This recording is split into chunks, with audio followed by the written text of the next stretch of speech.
Hey autumnlauber, this is just in addition to your country profile about Iraq, and this video is aimed to discuss the roots of violence in Iraq, especially the roots of violent resistance against coalition forces after the invasion.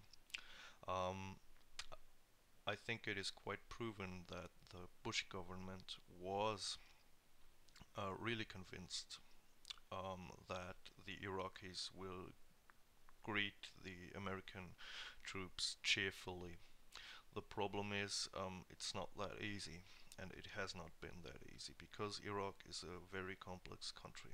You see, you have three major ethnic groups. You have the Kurds in the north, centered around Kirkuk and As-Sulaymaniyah. You have the majority of the population, they are Shi'i Arabs, centered around Basra, Nasiriyah, Amara. And you have the Sunni Arabs centered around Fallujah, Ramadi, Samarra, and so on. Baghdad itself is more or less a mixed city. So, what's the mess with all that ethnic groups? Um, the Sunnis were the predominant elite of the country, ruling the country for centuries. The Ottoman Empire, um, which governed Iraq until the First World War, was a Sunni theocracy. As the British chipped in after World War One, they installed a Sunni constitutional monarchy, and this monarchy was overthrown by the predominantly Sunni military, which led to the ascension of the Ba'ath Party and Saddam Hussein, who actually was a Sunni himself. And the rule of Saddam Hussein has sown a lot of conflict between the three major ethnicities. For example, Saddam Hussein tried to Arabize the Kurds by bringing a lot of Arabs into their main cities like Kirkuk, because these cities are strategically important because in these Kurdish areas you got a lot of oil. And he also tried to, let's say, put the Shia Muslims down because they were a majority and they were not his ethnic group. And for this, these tensions culminated in the 80s in the massacre of Halabja, where Saddam Hussein murdered a lot of Kurdish civilians in order to quell a revolt there. And concerning the Shia, it culminated after the Second Gulf War in 1991, when Shia Muslims made an uprising against the dictator after the United States had liberated Kuwait.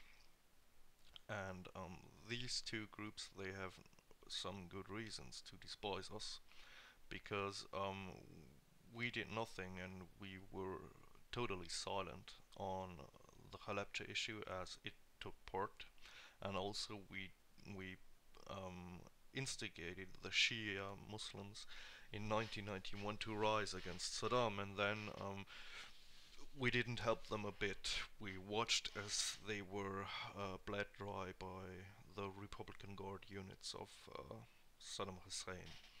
And the Sunnis, they themselves have also good reasons to despise us, because we have dethroned them. Because if you bring democracy to a country, it leads to the rule of the majority of the people, and this, let's say, minority rule is not possible anymore under a democracy.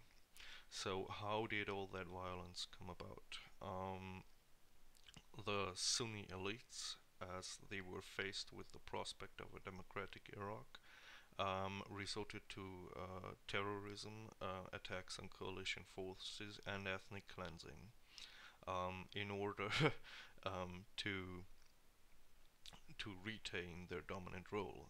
This strategy was completely idiotic, but it really gave a lot to the contributed a lot to the violence. For example, the city of Fallujah, I think it was sieged by U.S. forces, I think 3 times or even 4.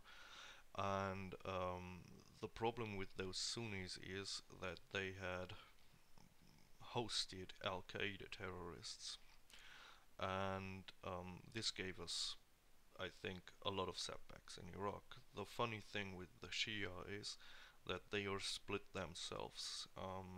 There are 2 types of Shia in Iraq. Basically, one that um, wants a secular, more or less democratic Iraq, and one type that wants a theocratic regime, like in neighboring Iran, which is a Shia theocracy.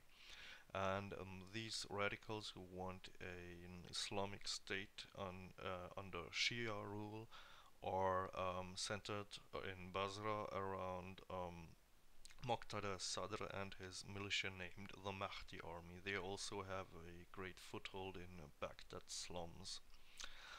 And the problem, where does all that violence come from? Iraq is a country that is deeply divided itself by a long history of infighting, intolerance, and genocidal violence. And the challenge to United States forces and the world community today is to quell that violence. And I think we are on a good way to it. I just wanted to add this ethnic factor up to your country profile because I think it explains a lot more than sheer numbers. Thanks for listening.